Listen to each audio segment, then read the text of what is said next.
Eu te saúdo com a paz do Senhor, lição número 12 da classe de adolescentes. Temos uma missão no mundo. Você sabe qual é essa missão? Você sabe qual é a sua missão para que você foi chamado? Para esta aula, os louvores sugeridos, 65, 149 e 395. Fica aqui comigo que eu vou falar hoje sobre a questão de missões. Como fazer missões, o que não fazer, quais são os trâmites para fazer missões e o porquê que a igreja anda não fazendo missões como fazia outrora, né?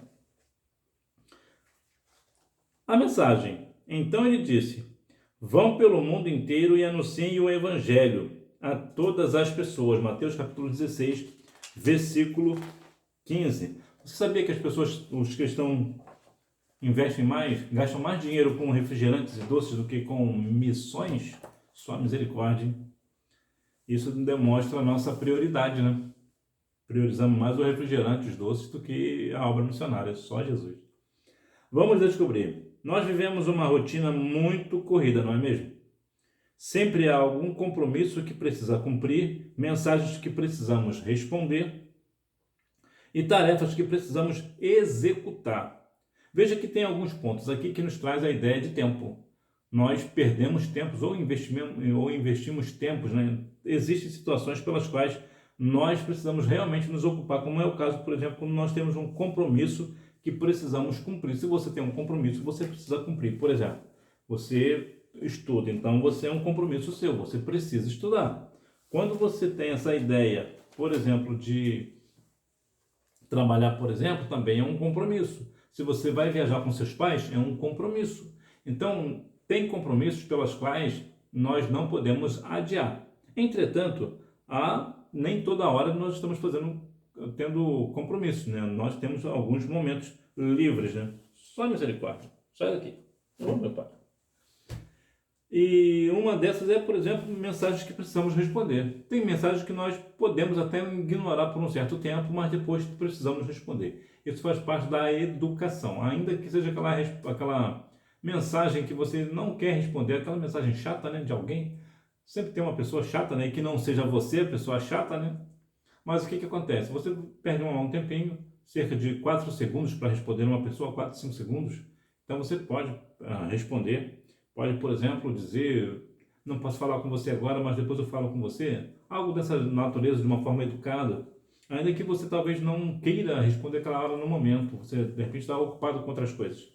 Mas nós sempre temos que responder as nossas perguntas, as nossas mensagens. Por quê? Porque realmente, independente das circunstâncias, ainda mais você que está no posicionamento de professor, não existe pergunta que não vale resposta. Nós temos que dar resposta. Já fui perguntado sobre um monte de situações pelas quais são completamente desnecessárias, mas eu respondi de um tom sério. Para quê? Para mostrar seriedade, para mostrar para o aluno que ele fez uma pergunta importante. Eu estou mentindo para ele? Não, eu estou incentivando ele a continuar perguntando.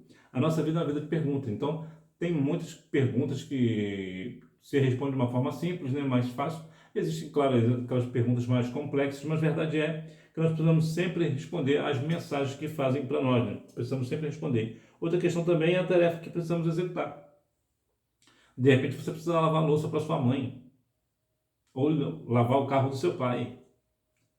É o que? É uma tarefa, você precisa fazer sim, você precisa fazer.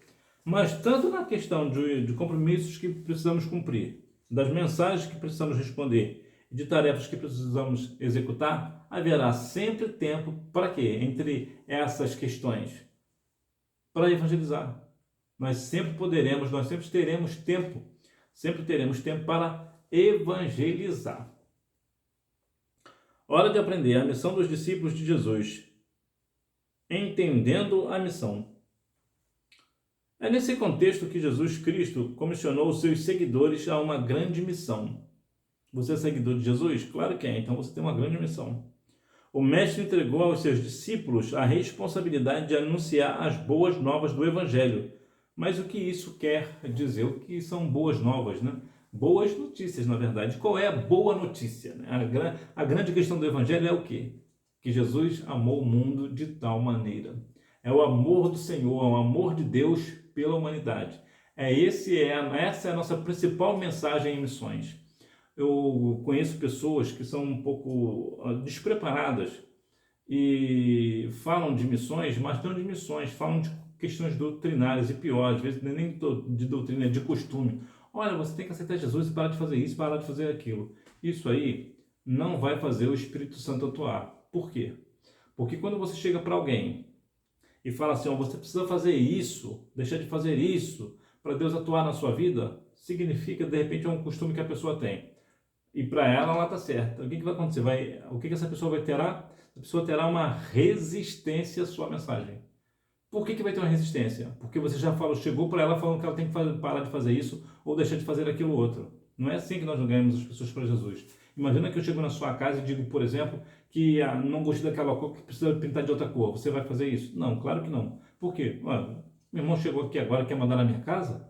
Assim também é quando nós vamos falar do Evangelho. Nós não devemos falar para a pessoa, olha, você tem que deixar de fazer isso e deixar de fazer aquilo. Não é assim que nós ganhamos as pessoas para Jesus.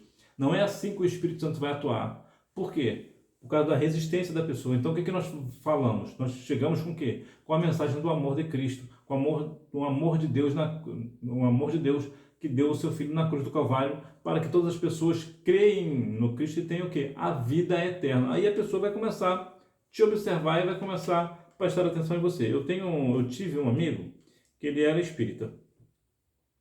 Ele serviu o espiritismo cerca de 70 anos, isso mesmo, 70 anos servindo no espiritismo. E eu saía da minha casa, pegava 3 conduções para ir à casa dele. E falava de Jesus para ele. Como é que eu falava de Jesus para ele? Eu usava tudo que eu tinha. Até o time do coração dele eu usava. Mas eu não falava para ele assim, ó, você tem que fazer isso ou o senhor tem que fazer aquilo, de maneira nenhuma. Chegava para ele, olha, o Senhor morreu na cruz do Calvário para que você tenha vida em abundância, isso e aquilo. E falava de Deus para ele, falava do amor de Cristo para com ele. Agora, partiu para a eternidade, não sei em quais condições ele passou para a eternidade, mas eu sempre preguei a palavra para ele. Então, qual é a grande comissão? Qual é a questão? O que nós temos que entender na missão? Primeiro, qual é a nossa grande missão? É falar do amor de Cristo. Ele morreu na cruz do Calvário para que você hoje pudesse ter vida. Nós falamos do amor de Jesus. Jesus morreu na cruz por você e você nem o conhecia ainda. E ele já morreu por você porque ele te amou. Jeremias 31:3 diz o quê? Com amor eterno te amei, com benignidade te atraí. Ou seja, é um amor eterno, um amor que vai durar a eternidade se a pessoa aceitar a Cristo como Salvador. Então você já fala, já ensina. Então temos aqui uns pontos específicos. Por exemplo, nós temos qual é a nossa grande missão, né? Para a gente entender. Pregar e ensinar a palavra. Nós precisamos ensinar a palavra corretamente, pregar a palavra corretamente para as pessoas. E depois, quando essa pessoa aceita Cristo como Salvador, o que fazemos? Nós discipulamos, nós continuamos ensinando. Geralmente nós primeiro pregamos, a pessoa aceita Cristo, depois nós ensinamos. Depois de ensinado, o que essa pessoa precisa fazer? Ser batizado nas águas. E depois, até mesmo para participar da ceia do Senhor. Então, nós devemos entender que não é falando para uma pessoa que ela tem que fazer isso ou deixar de fazer aquilo. É falar do amor de Cristo. Paulo, aconteceu uma coisa muito interessante com o apóstolo Paulo. Quando ele chegou no lugar, tinha lá um lugar vazio, o Deus desconhecido. O que ele fez? Olha o que ele fez. Eu vim aqui mostrar para vocês, eu vim trazer esse Deus desconhecido que vocês não conhecem. É esse Deus desconhecido que eu vim trazer para vocês.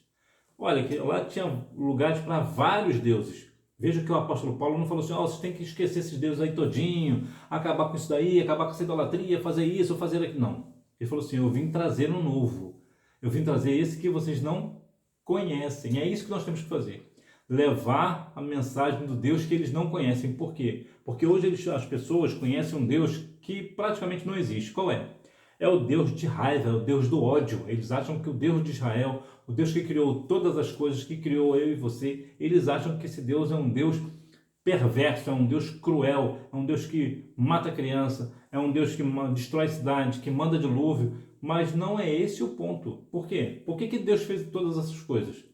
Ele teve um porquê, ele teve uma razão para fazer, ele não fez de uma forma aleatória, não é porque ele tinha ódio, muito pelo contrário, o Senhor, ele tem até muita benignidade, ele tem muita paciência para conosco, ele tem muita paciência. Então, o que nós temos que fazer é o seguinte: mostrar às pessoas o Deus que nós servimos, o quão Ele é um Deus de amor, bondade, graça e misericórdia. Isso nós temos que levar. Cumprindo a missão. Vamos aqui falar aqui alguns pontos específicos. Você pode falar de Jesus com seus familiares, vizinhos e amigos, em conversas informais ou no momento de um lanche, por exemplo. Pode também compartilhar com outras pessoas em uma fila, no shopping, dentro de uma condução ou no intervalo da escola. A esse tipo de compartilhamento direto chamamos de evangelismo pessoal. De modo geral, o que é o evangelismo pessoal? É quando você chega e fala com uma pessoa, especificamente, ou talvez duas. Você está fazendo o quê? Você está falando do evangelho diretamente para uma pessoa só.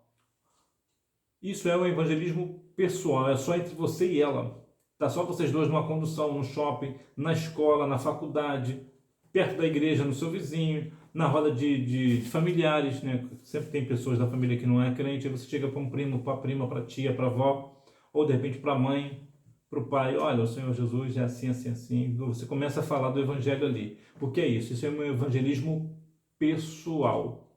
É o pessoal. Esse é o tipo de evangelismo. Jesus pode ser anunciado em ações coletivas, realizadas pelos irmãos da igreja, tais como culto ao ar livre, eventos externos e criativos ou ações sociais. Chamamos essas medidas de ações evangelísticas. Agora veja que o negócio agora aumentou, né? Agora são ações evangelísticas. Por quê? Porque ela é feita não só por uma pessoa, mas pelos irmãos da igreja. A igreja no geral. A igreja no geral faz um culto ao ar livre, por exemplo, né? Isso em eventos externos, né? Ou seja, fora da igreja, né? Ou também criativos, né? E ação social, por exemplo. Por exemplo, o que seria uma ação social? Distribuição de cesta básica, atendimento médico, atendimento odontológico, corte de cabelo, questões para tirar a documentação. Isso é o que? Uma ação social promovida por quem? Pela igreja. Isso é o que? Isso é ações evangelísticas. Na minha igreja, por exemplo, costuma-se, de tempo em tempo, talvez uma ou duas vezes por ano, as pessoas do posto de saúde, né, os profissionais, né, o médico e tudo mais, eles deixam de atender no posto de saúde, para atender na minha igreja. Só que isso é uma ação direta da prefeitura. Aí a igreja faz o quê? A igreja cede o espaço. O que isso pode fazer? Também é uma ação evangelística. Por quê? Apesar de não ter sido realizado pela igreja, mas como está no templo, né, está na igreja, pode, por exemplo, tem 2 ou 3 irmãos para poder apoiar, né, o pessoal da saúde, pode colocar um louvor bem baixinho, aquele louvor já vai tocar um, já vai tocar o outro, uma pessoa já vai começar a olhar diferente, olha que esse louvor é bonito, já começa a prestar atenção na letra, olha o evangelismo aí. Isso é o quê? Uma ação evangelística também, apesar que nesse ponto específico da minha igreja, não é a minha igreja quem faz, né, é a prefeitura. O evangelho também pode ser anunciado em lugares distantes de casa. Há algumas pessoas que viajam para outras cidades e até para outros países para falar de Jesus a outros povos. Esta prática é chamada de missões. Missões é quando você sai da sua casa e vai para um outro país, outros lugares. Para quê? Para fazer missões, para falar de Jesus. Você pode ir para os Estados Unidos, Nova Zelândia, Moçambique. Moçambique é bom de fazer evangelismo lá. O povo lá é são bem calorosos, são bem amorosos. Apesar que eu nunca fui a Moçambique, nunca conheci a África, nunca saí do Brasil.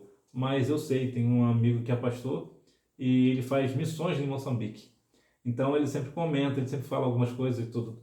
Então o povo é caloroso. Na verdade, o povo africano, de modo geral, é muito caloroso. Eles são muito amorosos, são muito carinhosos com todo mundo. Agora nós precisamos também saber chegar, né? Então veja que, por exemplo, a Nigéria é um dos lugares, né, que é onde a feitiçaria é muito forte. A feitiçaria é extremamente forte na Nigéria. A bruxaria também é muito forte. Então, se o evangelho chega lá, quando nós chegarmos lá, nós temos que chegar o quê? Com cautela, com cuidado para fazer missões lá. Não é chegar lá, você tem que largar essa bruxaria, largar essa feitiçaria. Você vai para o inferno, assim não funciona. Nós chegamos com o quê? Com o evangelho da paz, falando do amor de Deus. Então é amor e paz, a paz e amor. Esse negócio aí. Deus é amor. Então vamos entrar nesse negócio aí. Então esse é o ponto, né? Missões, e tem a questão de missões é mais complexo de fazer. Porque, por exemplo, quando vai para a Bolívia, por exemplo, lá vai beber chicha.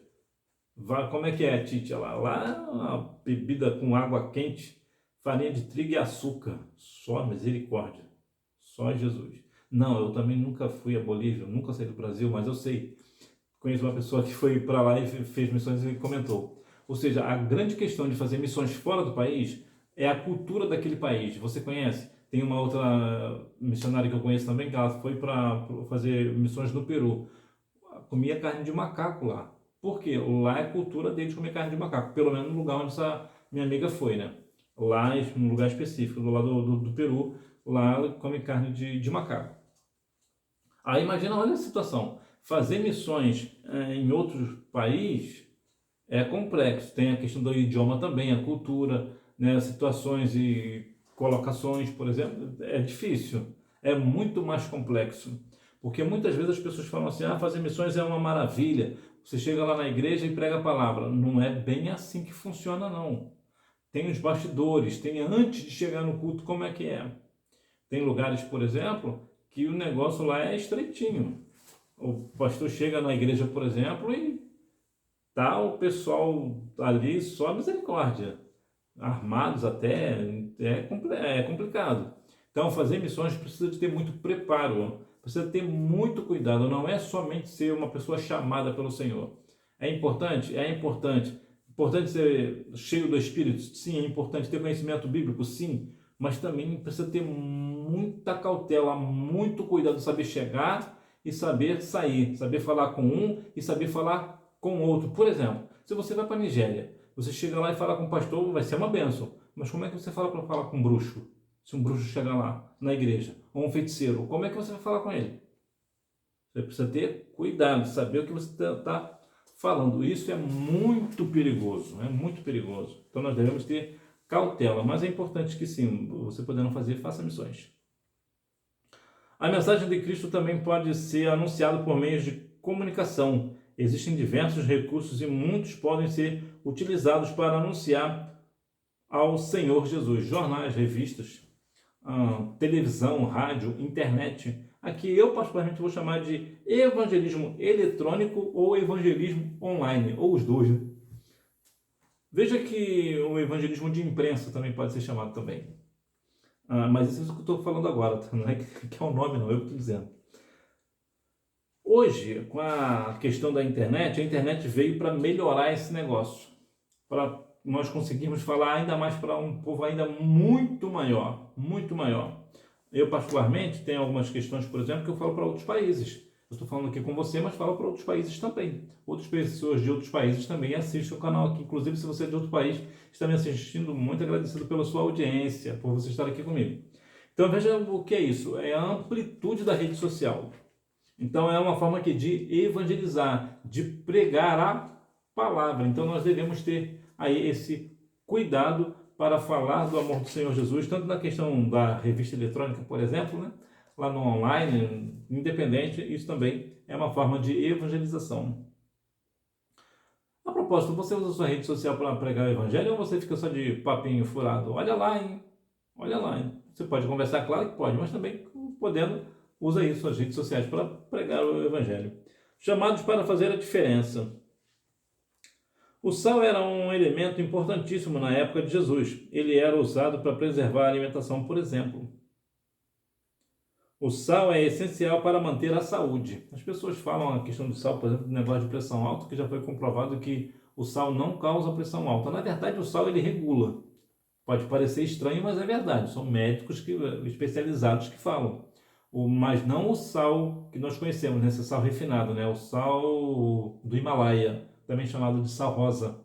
Esse sal rosa, que na verdade é chamado de do Himalaia, né? Mas na verdade vem do Afeganistão, ele regula a pressão. Olha que interessante. Por quê? Porque ele tem mais de 80 sais minerais, há mais de 80. o sal refinado só tem 2. Então, olha a diferença, a discrepância. Então, o sal ele serve para muita coisa. Entre uma coisa e outra, veja que Jesus falou que o sal nada mais serve se tornar insípido. O que é sal insípido? Insípido é quando ele perde o sabor. Para que esse sal serve? Até ele ruim serve para alguma coisa. Para quê? Para ser jogado no chão. Para quê? Para ser pisado pelos homens.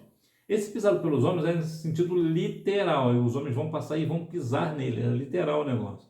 Por quê? Porque no templo, como lá em Israel, pode parecer estranho, né? Mas quando cai neve em Israel, quando se joga o sal no templo, evita que as pessoas escorreguem. Sim, cai neve no Israel. É estranho, né? Mas é verdade. E outra questão do sal, que é uma coisa que eu sempre quando eu tenho oportunidade eu falo aqui, que é uma coisa que me chama muita atenção, é a questão de quando Jesus falou assim, vós sois o sal da terra, ele falou uma coisa assim que eu acho muito interessante, que é o seguinte: se porventura você colocar um pouco de sal na boca, o que vai acontecer com você? É exatamente isso, você vai sentir sede na hora, é instantâneo. Nós sentimos sede quando colocamos sal na boca. O que isso quer dizer para nós? O que Jesus estava falando para nós? Olha, vocês são o sal da terra, porque quando vocês chegarem num ambiente, as pessoas vão olhar para você, vão sentir sede da água da vida que sou eu, Cristo. Então, o que nós temos que fazer? Nós temos que ser o sal da terra para provocar sede nas pessoas. Sede essa que será saciada quando a pessoa está na presença do Senhor. Por quê? Porque Jesus é a água da vida e é a água que mata a sede. Olha que interessante. Então, o sal ele serve para muitas coisas. Entre uma coisa e outra, a questão da alimentação. Tem também a questão da temperança, saber? Porque o sal, como ele é um tempero, então ele serve para temperança. Ou seja, eu preciso saber falar com uma pessoa e saber falar com uma outra pessoa. Por exemplo, eu preciso saber falar com um pastor, mas também preciso saber falar com um bruxo, com um feiticeiro, por exemplo. Então, existem aqui duas questões específicas. Agora, é interessante também falarmos sobre o sal. Por exemplo, o sal grosso, né? Esse aí não. Esse aí nós não podemos ser grosso. Nós temos que ser educados. Até porque o sal grosso, ele vive aonde? Exatamente isso. Só vive na carne. E você não vive na carne não, né? Você é o sal da terra. Então, vigia. Nesta época não havia energia elétrica, nem iluminação pública nas ruas. As fontes de luz eram poucas e pequenas, tais como uma lamparina. Existe uma questão da luz que eu acho muito interessante também. Jesus disse que nós somos o sal da terra e luz do mundo.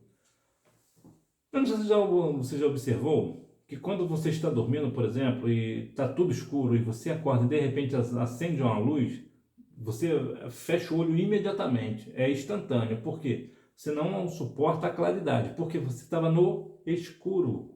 Então você não suporta aquela luz.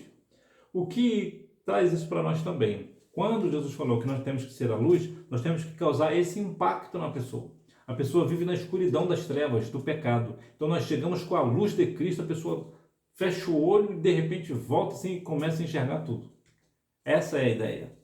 Então, como nós devemos ter essa luz do Espírito, a luz de Cristo, a luz da palavra, nós devemos clarear e iluminar o caminho das pessoas, trazer conhecimento ao coração da pessoa para que ela abra os seus olhos e veja. Vai tomar aquele susto na hora, mas depois instantaneamente vai abrir e vai começar a ver.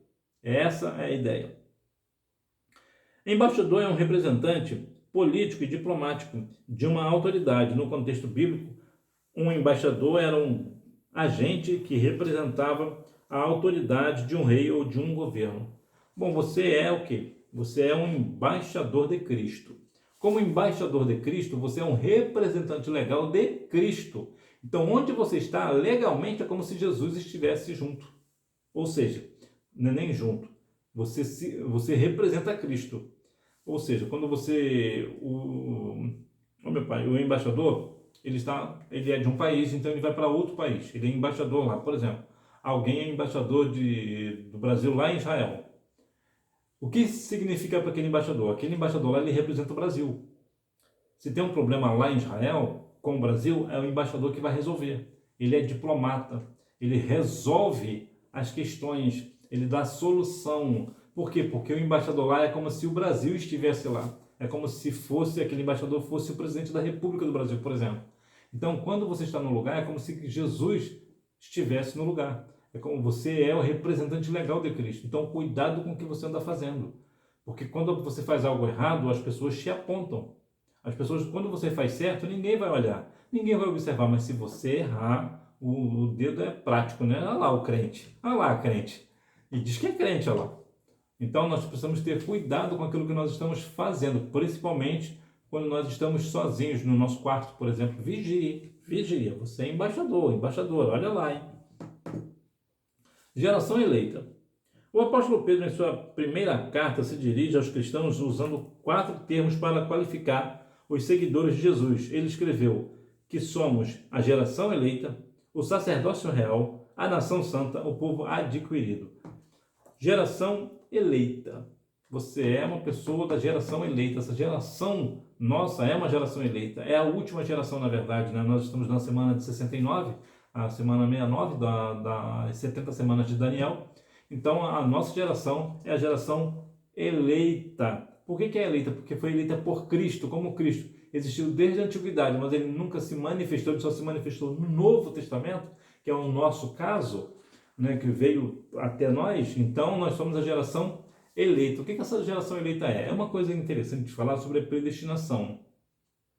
Já que estamos falando aqui um pouco de embaixador, política, eu vou te dar um exemplo aqui bem prático sobre a predestinação. Algumas pessoas defendem que nós somos predestinados ou ao céu ou ao inferno, que Deus predestinou. Isso não é verdade. João 3,16 diz que todo aquele que Deus enviou o seu Filho para que todo aquele que nele crê não pereça, mas tenha vida eterna. Todo aquele que crê. Então aqui qual é a questão? Quando nós temos essa geração eleita, quando uma pessoa é eleita, por exemplo, o presidente da República, ele é eleito presidente da República. Qual é a predestinação dele? Ele está agora predestinado a ir para Brasília, independente do lugar da cidade que ele mora. Independente, ele pode morar lá no Ceará, lá no Maranhão, Fortaleza, Ceará, Rio de Janeiro, São Paulo. Independente do lugar que ele mora, ele vai ser predestinado para ir para Brasília, que é da onde ele vai governar o país. Nós somos algo parecido, nós somos eleitos. E qual é a nossa predestinação? A nossa predestinação é o céu. Nós aceitamos a Cristo como Salvador, então somos salvos na pessoa de Cristo. Qual é a nossa predestinação? O céu. Ou seja, a predestinação na Bíblia só menciona o lugar para onde nós iremos. Nós somos predestinados ao céu. Não existe esse negócio de ser predestinado ao céu ou ao inferno, né? Ou seja, Deus não vai escolher, você vai para o céu e você vai para o inferno. Por que não? Porque existe uma questão complexa nesse negócio. Porque, por exemplo, imagina que eu sou predestinado ao céu. Isso significa que eu posso cometer o pecado que eu quiser, fazer o que eu bem entender, que depois, desculpa aqui a expressão, Deus vai se virar para me salvar. Agora, se eu sou predestinado ao inferno e eu aceito a Cristo como Salvador, Jesus é incapaz de me salvar. Então não tem coerência. Então o que a Bíblia diz, nos orienta, é que Deus amou o mundo de tal maneira que deu o seu único Filho para que todo aquele que nele crê não pereça, mas tenha vida eterna. Então Jesus morreu para quem? Para todo aquele que nele crê. Portanto, nós somos eleitos. Nós somos eleitos e a nossa predestinação é o céu se nós aceitarmos a Cristo como Salvador. O sacerdócio real, porque nós vamos exercer algo como sacerdócio nas mansões celestiais, nós pertencemos a um reino. Um reino vem de realeza. Realeza vem de real. A nação santa, né? Nós devemos ser uma nação santa. Nós somos um povo eleito, que seremos, no caso, uma nação santa. Todos nós, de todas as épocas, somos a nação santa. E, claro, também um povo adquirido, ou seja, o Senhor nos adquiriu. Por que Ele nos adquiriu? Porque Ele pagou na cruz do Calvário com o seu sangue. Por isso Ele nos comprou, Ele nos adquiriu. A missão não pode parar. Pequenas atitudes missionais podem fazer a diferença na vida de uma pessoa e mudar seu futuro eterno para sempre. Já pensou, por causa de uma questão simples sua, uma pessoa pode ser salva e ir para as mansões celestiais por causa de uma atitude sua? Olha que coisa bonita. E você acha que isso vai ficar por isso mesmo? Você fez algo simples ou espantoso, independente de missões. Você foi algo grande ou pequeno, aparentemente. Isso causou a salvação de uma pessoa. Você acha que isso vai ficar de graça? Não, não vai. Naquele grande dia você será recompensado pelo Senhor. 1 Coríntios 3, 15 e 16.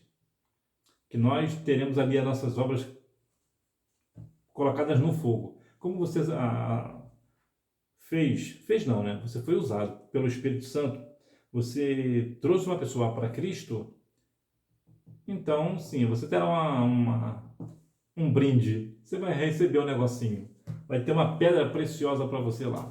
E quanto mais você fazer missões, mais for envolvido com missões, mais pessoas você aceitar a Cristo através da sua vida, maior é o seu galardão. E sim, existem questões diferentes. Existem pessoas que são salvas que não terá galardão e pessoas que são salvas e terão galardão. Qual é a diferença? A diferença é que a pessoa está salva, está salva.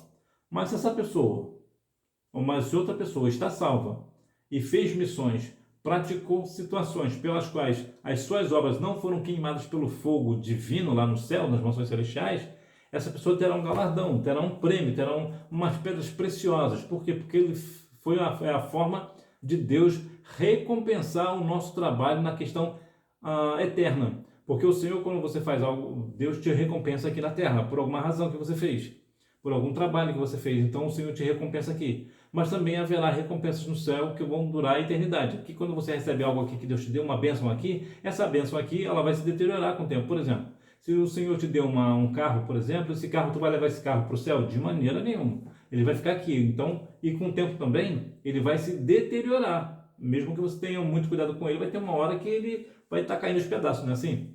Então lá no céu terá galardão. Esse galardão ele será eterno. E quais são as atitudes que você pode fazer? Bom, você pode contribuir com missões, né? Dar o dinheiro, o din-din, o cascalho. Ah, mas eu só tenho pouco dinheiro. O pouco, lembra aqui de fazer a diferença na vida de alguém? O teu pouco pode ser muito para alguém, pode ser o que significa a diferença entre a salvação e a perdição para alguém. Então, você pode fazer pouco? Posso, então faça. Ah, mas é muito pouquinho, faça assim mesmo.